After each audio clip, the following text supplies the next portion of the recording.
Back with the Department of Planning and Development, and I'm joined by some of our project team who will help out with questions and discussion after our presentation. This meeting is a continuation of the community meetings we've had over the past year, and all of our past meetings, materials, and documents are published on our webpage, which is linked on the final slide of this presentation.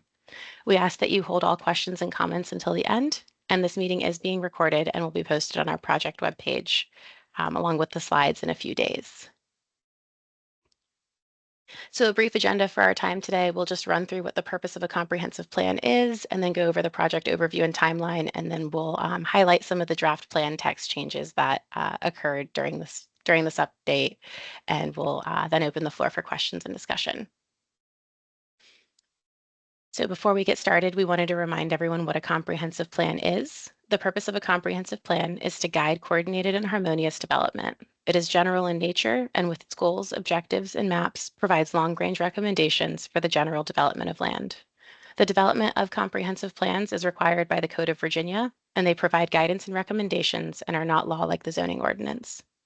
The policy plan includes goals, objectives, and policies. Goals provide the general direction of the plan. Objectives include statements to help achieve those goals.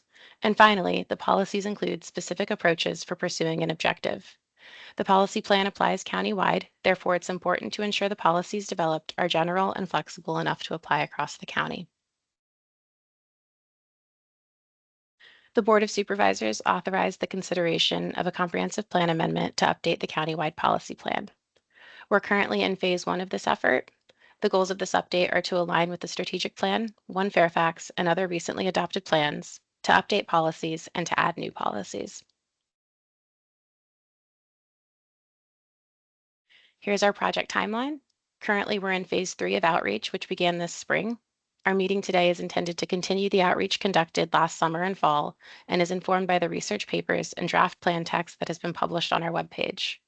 Today, we'll be focusing on some of the highlights of each element from the published draft plan text. On this slide, we've linked all of the draft text that has been released for ease of reference for when the presentation is posted. We do want to highlight that equity has been incorporated throughout each element.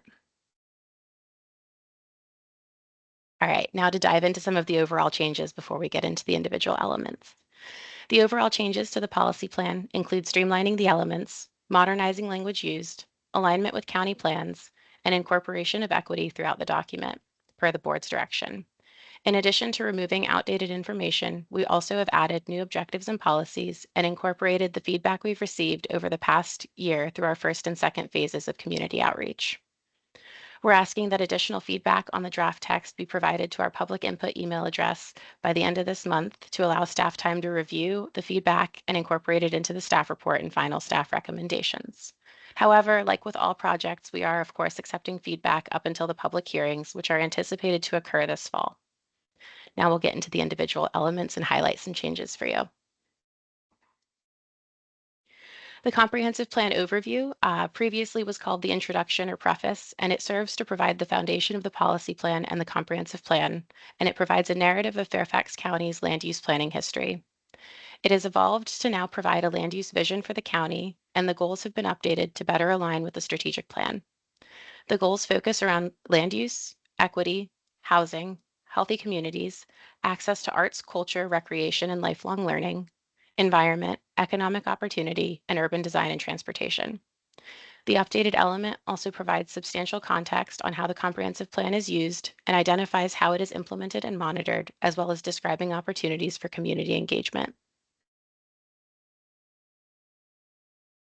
The Healthy Communities element is new to the comprehensive plan and was added per board direction to staff. This element provides countywide guidance pertaining to health considerations that should be incorporated within the siting, design, and construction of developments within the county. The existing policy plan includes a human services element that contains policies related to health, but they're more focused on the service and service delivery models, many of which are outdated and don't meet current best practices. Therefore, the human service element objectives and policies related to health have been repositioned within this new Healthy Communities element. The remaining objectives and policies will be addressed with phase 2. There are 5 major policy themes within the Healthy Communities element. Promote active living focuses on active transportation, recreation, and play. Grow Food Systems focuses on food production, food processing and waste, and food access. Create Opportunities for Social Connection focuses on placemaking, connectivity, and community pride. Promote Climate Health focuses on green infrastructure and healthy buildings. And Ensure Equitable Access to Healthcare and Human Services focuses on healthcare and human services.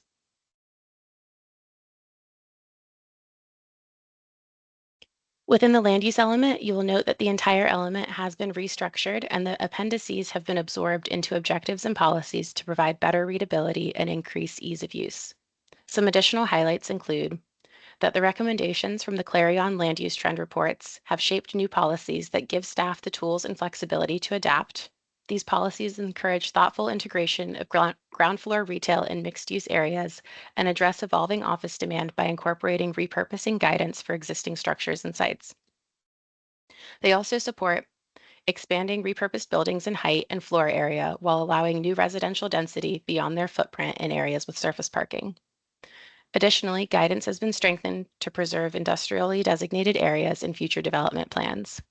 Collectively, these updates anticipate emerging trends and enhance flexibility, and the Clarion reports referenced are available on our project webpage. An addition informed by recent development trends is a new concept called suburban village centers. This new classification reflects predominantly commercial nodes within our suburban neighborhoods along arterial roadways that provide a range of services to adjacent lower density communities or have the potential for a mix of uses or mixed use. Another notable step taken during the review of the land use section was the introduction of a new objective that highlights the importance of creating places with high quality urban design principles. Existing policies that focused on these elements were reorganized and strengthens their intent. Likewise, this further supports the guidance included in the county's adopted urban design guidelines.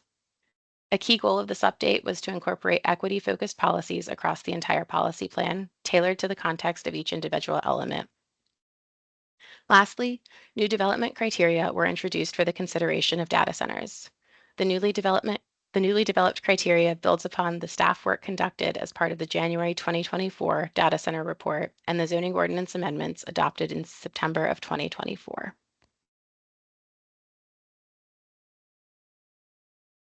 The transportation element has also been fully restructured. While many objective topics have stayed the same, the order and language has been revised. Further, new objectives have been added that relate to active transportation, safety, technology, infrastructure, and community engagement. While these topics are generally addressed and scattered within the existing element, staff is proposing to create new objectives and policies to more directly support them. The active transportation is where all of the bike, pedestrian, and micromobility policies are grouped to promote a more walkable and bikeable community. Safety is currently mentioned a lot in the adopted policy plan, so staff determined that that topic warranted its own objective. Community engagement was added to further address the process with capital projects, pedestrian and bike facilities, transit updates, and transportation studies and designs. And finally, technology and infrastructure is where policies supporting improvement of the transportation network are housed, in addition to recognizing that technology could help with innovative ideas, analysis, and site design work.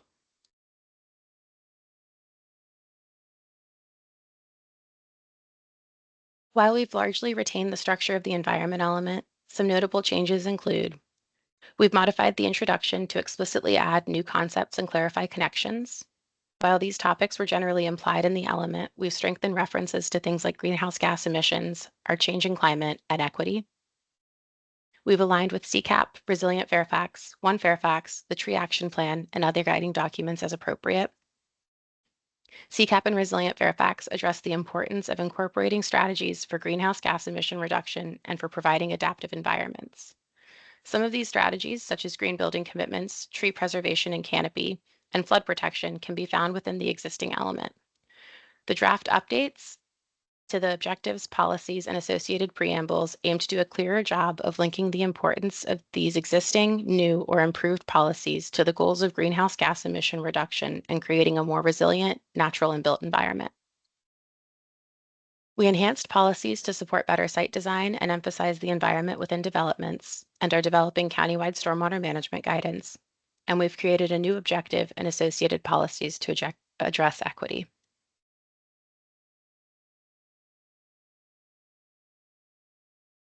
Phase 1 of the Parks and Recreation update focuses on incorporating the concept from the Parks, Recreation, Open Space, and Access Strategy, or PROSA, into a new objective and policies.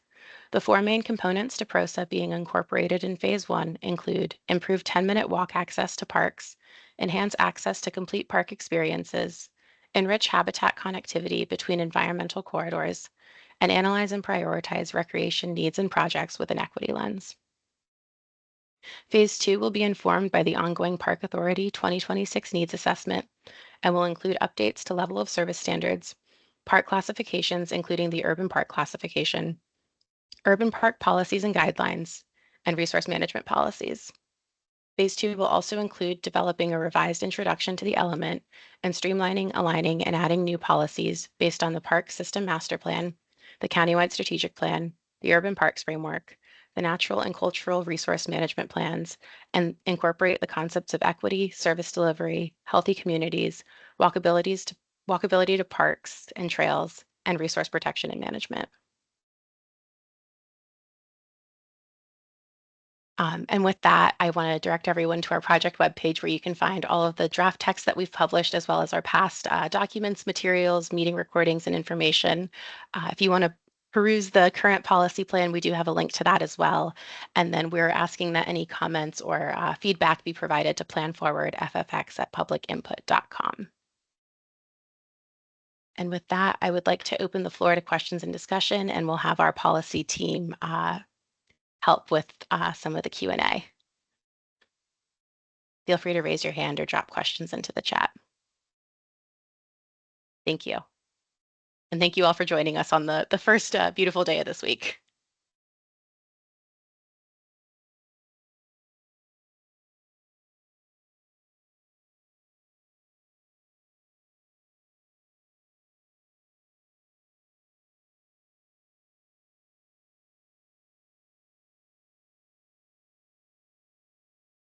Yes, Marcia. So I really don't have any comments. I was joining to see if there were any public comments. I had been a little bit behind, and I will admit that I have not looked at all of the new draft text that came out. I found that earlier this week when I was looking for something. So I look forward to going through all of that. But you've definitely done a lot of work. So congrats. Thank you. And we know that one of the big things that the community was interested in was seeing the draft text and being able to review that when it's out. So we're excited to hear feedback once everyone's been able to digest and review. I sent it all to our land use committee, which is meeting next Tuesday, and hopefully we'll have a discussion and see if there's any feedback from any of them on that. So hopefully I'll be getting back to you, or they'll be getting back to you with anything. Perfect. Thank you. Thank you all. And then I know we have just a few members of the public. I just wanted to open the floor and see if anyone had any questions or comments. And it's okay if you don't, or if you want to take some time to digest and then provide feedback to our email address.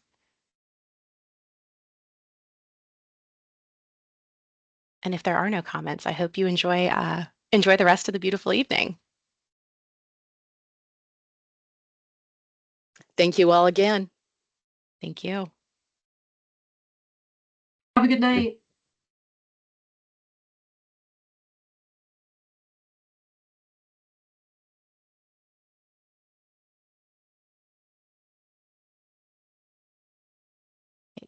Thank you all. William, if you could just end the meeting for all, and then we will post the recording online. Thank you, everyone. Have a good night. Have a good night. See you. Thanks, everyone.